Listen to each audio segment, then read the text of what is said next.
Hey y'all, I'm Hope, and today's video is going to be pretty different from what I usually do. I have never done a bullet journal video before, but I wanted to this year for a couple of reasons. One, because I'm really excited to set up my new journal. I'm ready for 2022. I think that some really interesting and cool things are hopefully going to happen in 2022. Mainly, I'm hoping I get into the grad program I'm waiting to hear back from. So I think that things are going to be interesting in 2022. So I'm very excited to set up my journal for that. The other reason I really want to do this is that I have always really enjoyed watching bullet journal videos and seeing all the like beautiful spreads that people come up with. I'm always super impressed by all the really artistic ones that I see. One of my favorite people to watch is Plant-Based Bride. Her videos are fantastic and just like very soothing. I love the spreads that she puts together. I always enjoy watching her channel. But for a long time, because I was watching all of these videos of people doing these like beautiful artistic spreads, I was really hesitant to start a bullet journal of my own because I just thought, I'm never going to be able to do that. I don't have the patience for it. I need something that is going to be very easy and quick for me to put together on a monthly and weekly basis. But you know, at the time I was looking for a planning system that was going to be more flexible than what I was doing, which was using those like planners that have the like weeks pre-set up for you. I've been using those throughout my college years, and those worked great for college, but when I got out I found that it just didn't have the flexibility I needed to keep track of the things I needed to do in my personal life and for like my YouTube channel, which I started just after I graduated in 2019. And so I was looking for a system that would work for me, and I just thought, I'm never going to be able to bullet journal. But then I came across writer Carol's original videos on how to bullet journal, and his original vision for it is literally just using like one black pen and just writing things out in, you know, handwritten notes. And it's so simple. And I didn't realize that that was what all of these incredible content creators who were making these beautiful spreads, I didn't realize that that was what all of that had grown out of. So after watching those original videos, I finally decided to try it for myself. So today I thought it would be fun to do a quick flip through of my current bullet journal, show you what I've been doing, talk a little bit about what has worked and what hasn't, and show you the like really simple system that I use for kind of making my pages easy to skim through. And then I'm gonna get out my new journal and show you what I'm planning for setting that up. I have a couple of new ideas this year for things where I tried something here that didn't quite work, and I have some ideas of things that ways that I can kind of modify those spreads that didn't work here and use them in 2022 and hopefully have more success with them. So that's kind of the plan, and I think let's just get started. So this is my 2021 bullet journal. On the cover here I have some beautiful Majima art from Banana Foam Goods on Etsy. I will link that Etsy, I'm gonna say channel, but that's not the right word, that Etsy store below, because I love their artwork. They have lots of these really fun Yakuza prints, and I absolutely love it. So check out the description for that if you happen to be a Yakuza fan. And then on the back I have a sticker from the studio that makes the Yakuza games, because I keep getting these in my pre-orders. So I was like, yeah, sure, I'll just put that on my bullet journal. But right on the opening we have my favorite part. Actually, there's this first, which is just a grid guide. But this is my favorite part of this journal, which is that I read The Goblin Emperor in 2020. And so I pulled my favorite quote from that book, and this is the cover art for the mass market paperback version, and I love this. So I printed that out. I made this like cutout thing. This is actually like, there's this like one useless page here between, so I just like glued those together to hold this picture in. And I included my favorite quote from The Goblin Emperor, which says, "He regretted the bridges he had not built, and the bridges he had never had the chance to build. And he knew that if the rest of his life was spent building bridges, it would be no bad thing." And I just think about that quote a lot, so I really loved having it in my journal this year. You know, the space for your personal information, have the kind of standard key, and then there's this like intentions page, which obviously I went very vague. I didn't really use it. The index. Got my future log. I just do a very basic future log. But here's the thing where I have started with some color coding. So the original system is made to be done with like just a black pen and a notebook, which I think is really clever and makes it really accessible. Especially because there are very limited materials that you really need to bullet journal, which is what finally convinced me to try it. but I have done a little bit of color coding here where I've written like headings are in one color, subheadings and days of the week are in another color. I also use this heading color for dates, like I did here, and then I have my main color, which is this green, which I know is extremely bright and obnoxious. It's fine. This is my favorite color combination. It's very Halloween-y, but I wanted to do that for some ability to color code. Next, I have an anticipated releases spread that just didn't really work for me. I'm actually using a spreadsheet for this now, but I did like how this ended up looking. So I was happy with this. It just wasn't really functional enough for me. Then we've got books to buy, which is not a spread I'll be replicating. I ended up not buying most of these, but I ended up buying a ton of other things because here are my acquisitions. And 2 more pages later, here are some more acquisitions. The idea was that if I gave myself limited space, I would buy less, and that didn't work. I think because this was a collection at the front of the journal, so I really wasn't looking at this often enough. I frequently forgot to put things on here. So this just didn't work for me, and I'm going to try something a little bit different for keeping track of my acquisitions for next year. And then after that, I have one of my favorite things, which is my Read in 2021. It's all of the books that I read, and I numbered it with just like a Sharpie, and 50 was my goal, so I stopped numbering it there, but the rest of it's like numbered in pencil. I gave myself some extra space because I did actually read like 60 some books last year. I haven't put December's books in here yet because it's currently December 24th. It's Christmas Eve. So I haven't filled that in yet. But I really enjoyed having this like log of everything I read and just kind of like a place where I could go and see how much I've actually read this year. I'm not sure if I'm going to replicate this exactly for next year, but I do want to do some sort of like Read in 2021 page. Although I'm not sure if I'm going to continue this process where I need to like rewrite books every month, or if I want to do something else that's like a visual marker of how much I've read without having necessarily all of the writing in it. So acquisitions, I did this reading in pixels. I gave up on it pretty quickly in like February, so I won't be doing that again. I have favorite books of 2021. I want to find a way to do this as well.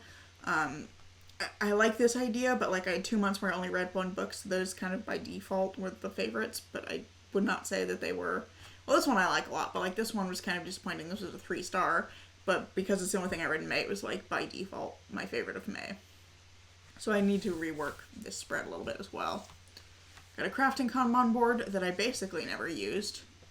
And then we get into my actual like monthly spreads. I just use the basic setup, which is the timeline on the left-hand side for upcoming events, as well as like writing down things that have happened. And then you have your tasks. I've added a section for videos.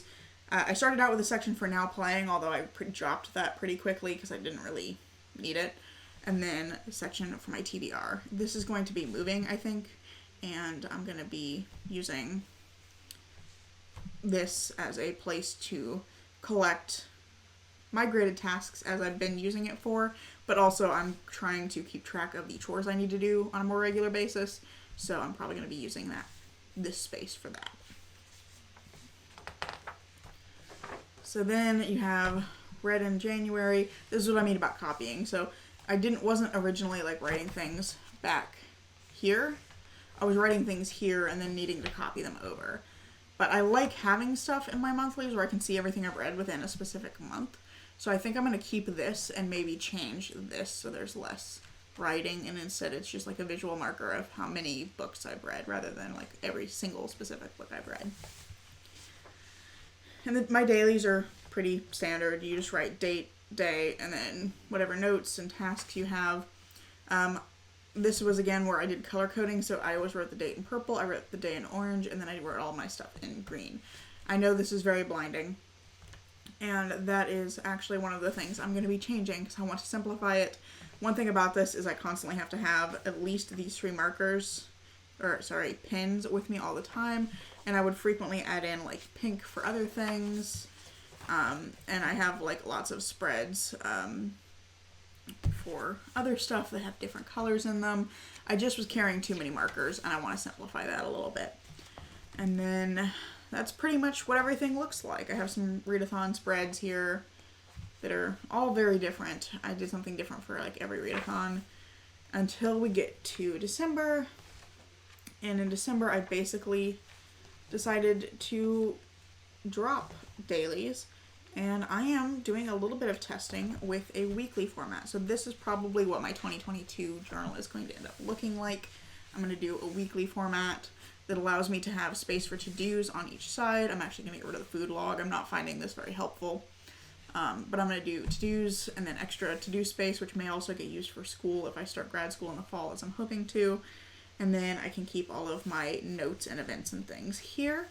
And I have a little habit space, so rather than doing the reading in pixels or something at the beginning of the year, I have some habits I'd like to start making into habits, and also like a little allergy medication tracker, so I can keep track of all of that stuff here instead. So that is my 2021 bullet journal. Now here is my 2022 journal. This is just exactly the same as the old one. It's the official bullet journal Lucterm. I don't know how to pronounce that, but it's basically a Lucterm but slightly different. It's got 206 pages instead of 250. The paper is a little bit thicker, so it stands up well to like markers and pens and things. And yeah, I really like it. I think it's got a lot of useful features, and I've already opened this one and broken in the spine as is recommended on the official website. It's just something I like to do because it helps the journal lay flat. But yeah, now I'm actually going to start putting it together. And then VoiceOver Hope forgot to hit record, so I actually started putting it together and I forgot to record it. It's fine though. This gives me a chance to jump in here and tell you what I'm using to put it together. I wanted to simplify so I didn't have to carry so many pens. So basically I am going to be using this Sharpie Ultra Fine Point pen for drawing my lines, just because it dries really fast, and so it's nice because it doesn't smudge too bad. And then I've got a Pentel Inner Gel for actually writing tasks and everything in it. And then the only two kind of specialty things I have are these Tombow dual brush pens. I'm really only using these because I wanted something that I could use to kind of break up pages visually, kind of with the color coding like I was doing before. But I wanted to do like a highlighter kind of thing, but I didn't have highlighters or fine highlighters that were the colors I wanted. But I got these. These are just the pastel set, number 243 and 553. And these are, I picked really because I am inspired by this copy of The Adventures of Sherlock Holmes. So I've been thinking about that color scheme a lot. I really love it, and I'm going to be using that. And the bit that I've already set up is I did a little quote at the beginning, which is also inspired by Sherlock Holmes. This is from The Tea Master and the Detective by Elliot de Woodard, and it's one of my favorite quotes from that book. It says, "The world is chaotic and without sense, but in the smallest of spheres, it's sometimes possible to straighten things out, to make it seem as though everything means something." I just really like that quote a lot, and I thought it was fun to have like a Sherlock Holmes retelling quote and a Sherlock Holmes inspired color scheme for the year.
Okay, so this is the final thing. I'll go back and put in some stuff later, and you'll have to forgive the kind of mess on my desk here. But I did this early on. I did a quote page with my quote from the Tea Master and the Detective. I'll put in my name and everything later. Then we've got the key and the intentions. We have the index, which I'm going to fill out later as well. In my future log, I do the very basic future log where you literally just have the month and then like a little calendar for each month. This is really tedious to do. You will have seen this in the video, or in the earlier part of the video, but I like having, when I go to write in an event, like a reference for like what day of the week that's taking place on. So I did that for all of that. Then we have my chores and recurring tasks. You probably saw me hesitate on this page because I didn't really mean to do this as a quadrant thing, but it then occurred to me that I could do this. So like keeping track of things I've canceled, so I should know that I shouldn't be seeing charges from that, and if I am, I should look at them. I have some monthly and yearly recurring costs and important dates to remember, so like when things renew. And then I need to keep track of my chores and recurring tasks, so I'm making a list so that as I'm setting up like my months and my weeks, I'll be able to kind of go in and just double check that I'm getting all of these onto the to-do list. Then I have my read in 2022. I want to do something different this year, so instead of having to copy everything, I made all these boxes. You can see we had some little mistakes here and there, but that's fine. And I think this will be fun because I'm going to alternate my two colors as you saw me doing on other spreads, just to like get a sense of what I'm reading in each month. And just to keep it colorful. But my goal for the year is going to be 36 books. This is how many books I read in 2020. And then I'm going to write in 2021 whenever I'm done for the year, because I'm currently still reading. I'm currently, I think, at 56, but I'm, again, still reading, so I may get a little bit higher than that. But I just want to be able to, like, quickly, visually see how my reading in 2022 compares to my previous. Then we have my Goodreads Choice Reading Project, which I'll have to go in and fill out all of the books. But I wanted an easy space where I could keep everything together and keep track of what I've already read and what I still need to get to. And then these little columns here that say N and V are just whether I have jotted down my notes on each book and whether I have filmed the video clip for them, since I am doing kind of vloggy-ish videos for that. So just to keep track of where I'm at in the process for that. But then we get into January, and I just wanted to do like the name of the month. I haven't ever done cover pages before for the month, and I didn't want to do anything too fancy, but I just recently started to learn a little bit of calligraphy and lettering because I bought these pens. But I just wanted to try and do that for this month, and I'm really happy with how this turned out for kind of a first actual attempt. And then I get to use the Edition 2 stickers for the actual like labeling. So normally you'd write down like with the dates and then the days, but there were stickers in this version that I was able to just pull a month label from, and then the days and everything. And then we have my to-dos, and I think on this side I'm actually going to keep my like chore list of like things that I need to do multiple times, so I can kind of keep track of how many times I've done them in a month and whether I've scheduled those instances or not. So I think that's kind of the plan for that, and I may also add like down here a list of the videos I intend to do, but I haven't quite decided on that yet. Then we have my TBR for the month and my read page. These are super simple because what I'll end up doing is going in and like adding headers and just jotting down, my challenge books, any readathons I'm doing, stuff like that. And then my read will just be literally a list of the books that I've read. I've never exceeded a page, that's why I only gave myself one page here. And then I've got my anticipated releases for the month and any books that I have bought, acquired, or received. So things that were gifted to me, books that I bought, stuff that came in subscription boxes, things like that. I'm trying to keep it low, so the reason I moved this here is I want to be able to look at this every month and be looking at this regularly so that I actually see how many books I bought. I'm also currently doing a limit where I have like a marble jar and I'm counting marbles, and I can like buy a book whenever I have 10 marbles. So I'm doing that as well to try and limit my buying, but I want to be more aware of what I'm spending my money on basically in terms of books, and I want to be buying fewer because I have a massive TBR. And then this is my next attempt at a Kanban board where I'm going to actually write stuff on washi tape. This was an idea I got from Plant Based Bride. She does something similar for her videos where she has like a Kanban board and she writes video titles on washi tape. So I'm going to try that and see if that works at all, just to keep track of stuff. And I wanted to do something like this because my plans for the videos for the month, I do have a calendar elsewhere where I keep like my more firm plans and kind of move things around.